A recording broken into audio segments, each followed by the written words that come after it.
Hi students, in this session we are going to discuss a poem, A Tiger in the Zoo, which was written by Leslie Norris. Leslie Norris was a famous Welsh poet and a short story writer. He was born in 1921 in Wales. He had decided even at an early stage that he would become a poet. He was very much interested in the poems of Dylan Thomas and Vernon Watkins. His first poem was published in 1938, but his first book of poetry came out in 1943. In July 1942, Norris married Catherine, better known as Kitty. They moved to England and trained themselves to be teachers. He shot to fame with his first publication, Finding Gold. His works won various awards including the Cholmondeley Poetry Prize and the Catherine Mansfield Memorial Award. Leslie finally died on April 6, 2006. Before we get into this poem, I would like to ask few questions. Children, have you ever thought how selfish we as human beings are? And do we have the right to restrict other creatures' freedom like this? Just look at the eyes of the tigers. Their eyes look so innocent. And this poet, that is Leslie Norris, contrasts a tiger in the zoo with a tiger in its natural habitat, that is the forest. Now this poem consists of 5 stanzas, each is made of 4 lines. And the poem has 2 distinct settings. The first setting is that of the zoo, where the tiger is put in a cage, and the second setting is that of the natural habitat of the tiger, which would have been his real place. There is a forest. So the poet moves from the zoo to the jungle and back again to the zoo. And the poet wants to depict the difference between the 2 environments. And this poem highlights the importance of freedom.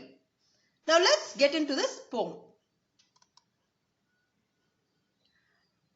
Yes. What is the tone and mood of the poem? So the tone of this poem is quite ambiguous. That is, when the poet describes the setting of the zoo, his tone is one of regret, because he believes that this is not a kind of life that a tiger should be living. And however, there is also a tone of suppressed anger of the same kind that the tiger feels at being caged.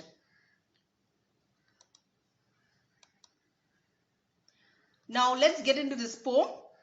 He stalks in his vivid stripes the few steps of his cage on pads of velvet quiet in his quiet rage. So stalks here is to walk proudly, and vivid stripes, it's a bright and attractive lines on the skin of the tiger. The few steps of his cage. So the few steps is a small place. It refers to small place of the cage on pads of velvet quiet. So pads here is the paws of the tiger in his quiet rage. So here quiet rage means anger. He is angry, very much angry inside. He feels angry, though it is not, he is not showing it out. So let's understand the poem, the stanza. Here the poet says that the tiger is confined in the zoo and moves around in the cage under his with his bright colored skin. And he further says that the tiger can take only few steps because the cage is very small and it is not easy to move in it. A huge animal in a very small cage. He feels uncomfortable. So one cannot hear his footsteps because he has very soft feet, and it is compared to velvet. Like velvet, because of which there is no sound of the tiger's footsteps. And the tiger tries to control his anger by quietly walking in the limited area of his cage. And he is angry because he is not free. And he is dumped in the cage. Now let's discuss the poetic devices which the poet has effectively used in this stanza. Rhyme scheme is ABCB because B, that is cage, and rage. They rhyme. So A, B, C, B. And here metaphor is comparing, that is tiger's paws are compared with the velvet, pads of velvet. So it's a metaphor. And then you have assonance and consonants, which you are going to find out in the stanza. It's an assignment for you all children. Assonants are nothing but the vowel sounds which are used in the middle or at the end of any word in the same line. And consonants is the opposite. That is a consonant sound which is used in the middle of the word or the end of the word, two words in the same line. And enjambment, I told you all, it's a sentence continuing to the next line without any punctuation marks. So he stalks in his vivid stripes. If you just go back to the stanza, he stalks in his vivid stripes, you don't have a punctuation mark. So it's continuing the few steps of his cage. So it's continuing, it's called enjambment. And then you have personification. The poet has mentioned the tiger as he. So here he is used for a person. So any human qualities given to inanimate objects is called personification. So the poet has termed this tiger as he, which is personification. Next is oxymoron. Oxymoron is nothing but the use of adjectives opposite in meaning. Quiet, rage. Quiet is being quiet and rage is anger. So both are opposite adjectives which are used together. So it's oxymoron.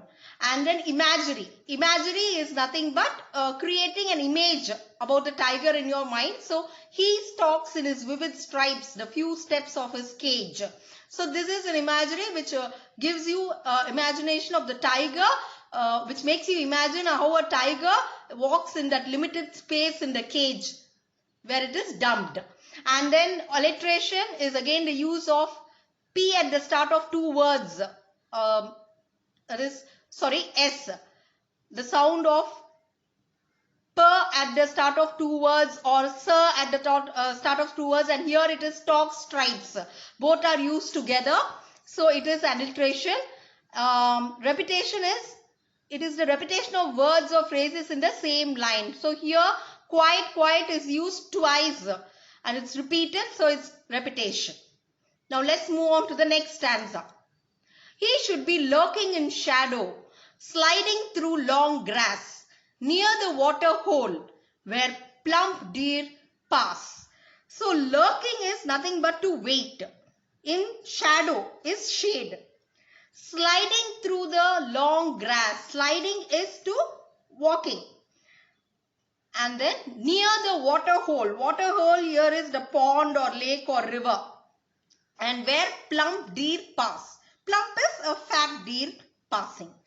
So here the poet says that if this tiger was free, he would have hid himself behind the hiding. Lurking is to wait in the shadow.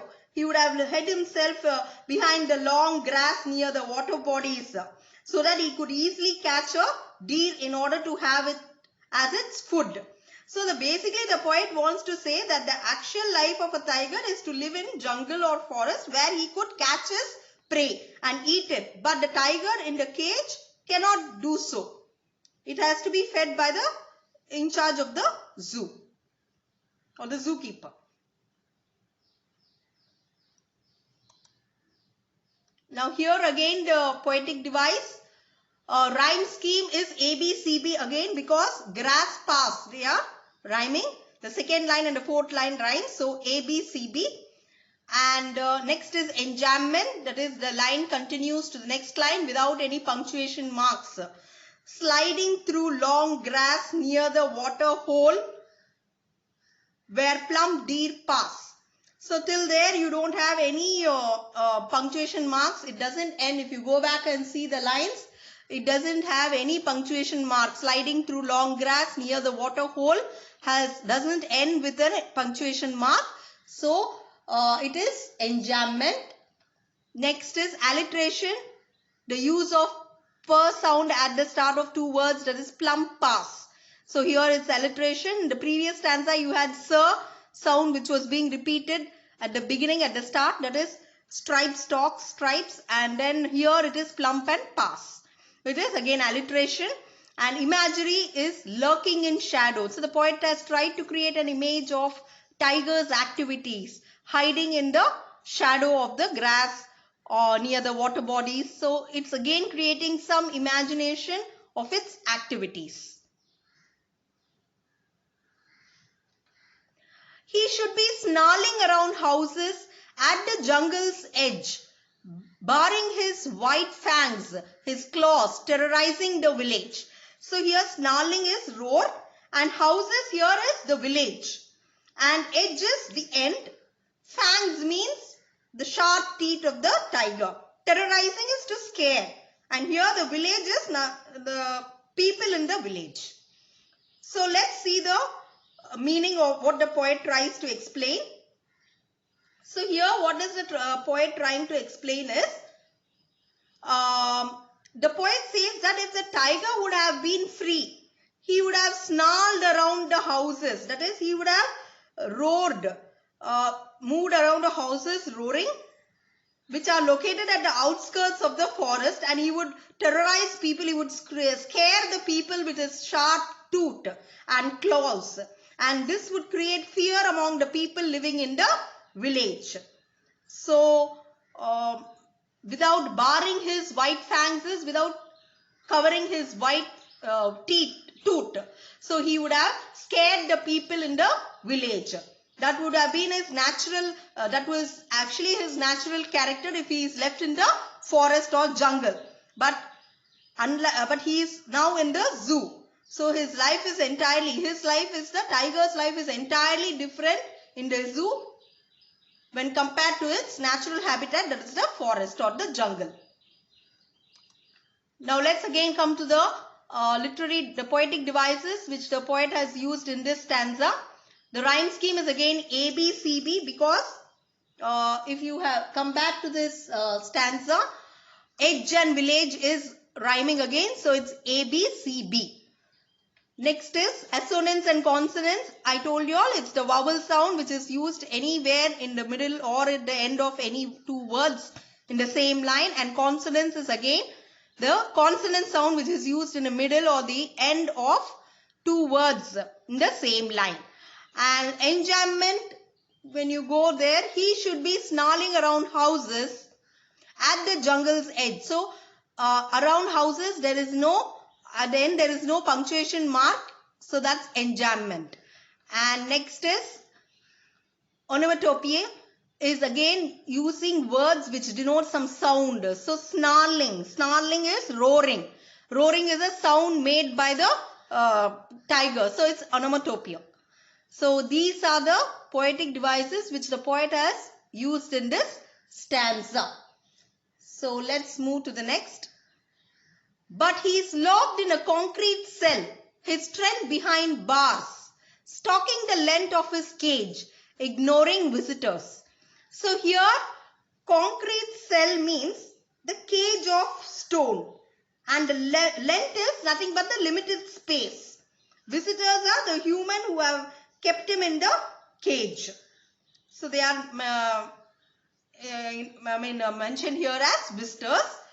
So when we see the meaning, so let's see what the poet is trying to say. Here he comes to the reality of the tiger that is inside the cage. Now he says that the tiger is confined in a strong cell which is made of strong building material. And he further says that as the tiger is behind the bars, so his ferociousness is also behind the bars. And he just talks in the cage. He never tries to terrorize the visitors because his power is restricted by the cage. Therefore, he never tries to scare the visitors, and he just ignores them and he cannot attack them. He knows very well, the tiger knows very well that he is put in the cage, and he cannot scare the visitors and cannot attack them. So he simply ignores them and sits quietly there. Now if you see the poetic devices, again the rhyme scheme is A, B, C, B. If you go back to the this thing, it's bars and visitors which is rhyming. So here it's again A, B, C, B. And assonance and consonants, as I told you all, it's an assignment. You'll have to find out. Enjambment is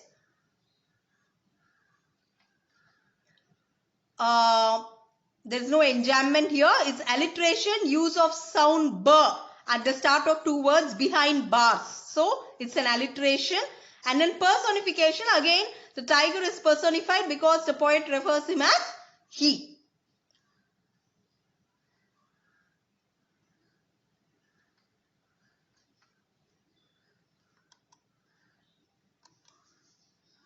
Next, the last stanza. He hears the last voice at night, the patrolling cars, and stares with his brilliant eyes at the brilliant stars. So here last voice is the voice of the people who are going back to their houses. And patrolling is nothing but the cars of police. Brilliant eyes is nothing but the hopeful eyes for freedom. And brilliant stars is the bright future of freedom. So let's see in detail what the poet tries to explain here. Actually, the poet says that in the night, the tiger hears the sounds of the patrolling cars, and the patrolling cars are the vehicles of police which are used to guard at night. So in the night, the tiger hears the sounds of these cars. He then stares at the shining stars with his shining eyes. So the poet wants to say that the tiger is sad, and as he is confined in the cage, he cannot do anything. Therefore, he stares at the stars in the night and tries to divert his thoughts towards them and longing for freedom. He just stares at the stars and he is just longing for the bright future of freedom. And his hopeful eyes for freedom, he stares the stars. So that is what the poet tries to explain here. Now let's again go to the poetic devices which are involved here. It's A, B, C, P. When you go back to the stanza, you have cars and stars which are rhyming. So it's A, B, C, B again. And there is again enjambment here.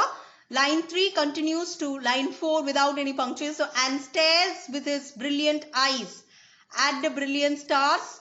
So, brilliant eyes, after brilliant eyes, you don't have a punctuation mark. So, it's enjambment. And then alliteration, he hears. The sound of H is in the starting of two words. He hears is here. So, it's alliteration, and assonance is the vowel sound which is used in the middle or at the end of any two words in the same line. So, you'll have to find that in this stanza. Now, let's move on to the summary. Let's sum up what we have learnt. So, the dweller of the forest is forcefully put in a cage, and a tiger is caged in a zoo. There in his artificial habitat, he walks in quiet rage. The stripes on his body are very distinct and can be easily seen, and the stripes are darker in color than the rest of his coat. And the tiger moves very softly and quietly with his pads of velvet. But the range of his movement is limited. He goes on moving around within the confines of this cage. And the tiger doesn't relish the stares of the onlookers in the zoo.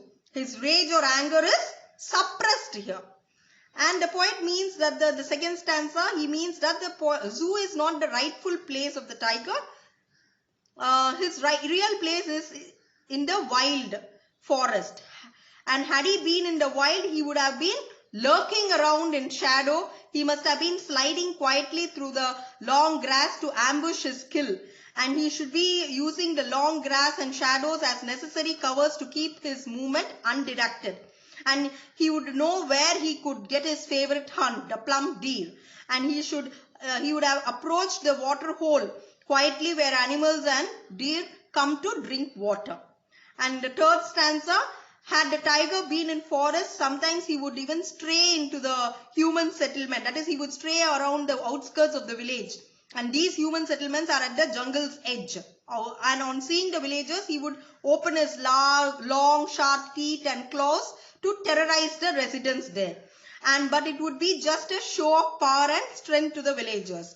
He would not have no intention of killing the villagers and entering their houses. So the poet tries to say that generally the tiger never attacks till he is highly provoked.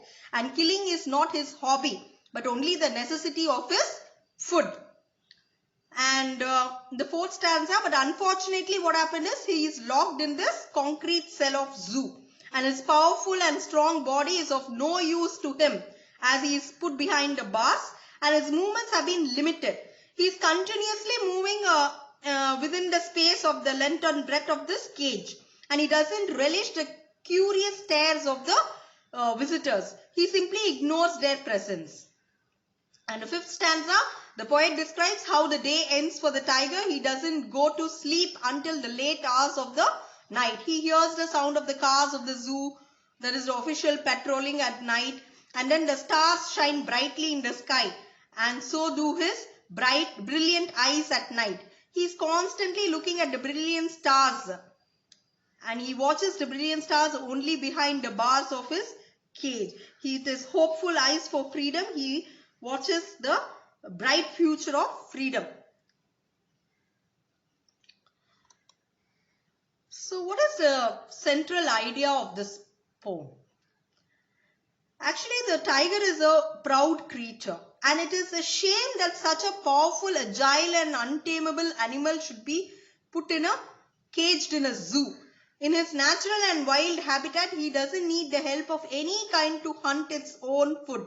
His hunting of deer at the waterhole may seem rather cruel, and he hunts not for pleasure but for food. His presence in the natural habitat is necessary to maintain the balance of the food chain.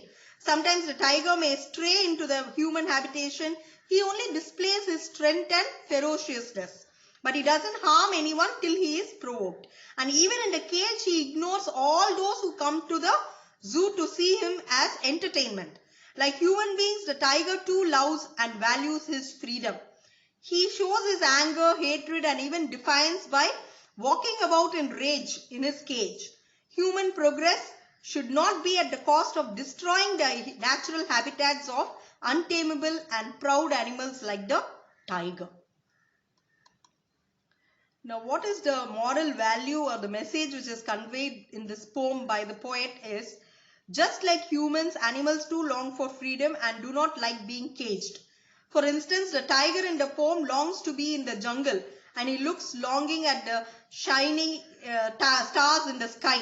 And by looking at the stars, the tiger hopes to be with nature someday. So, like human beings, even animals need freedom, and we should not restrict them by taking away their freedom. So, hope you have received this valuable message which the poet wanted to convey through this poem. Have a great day, children.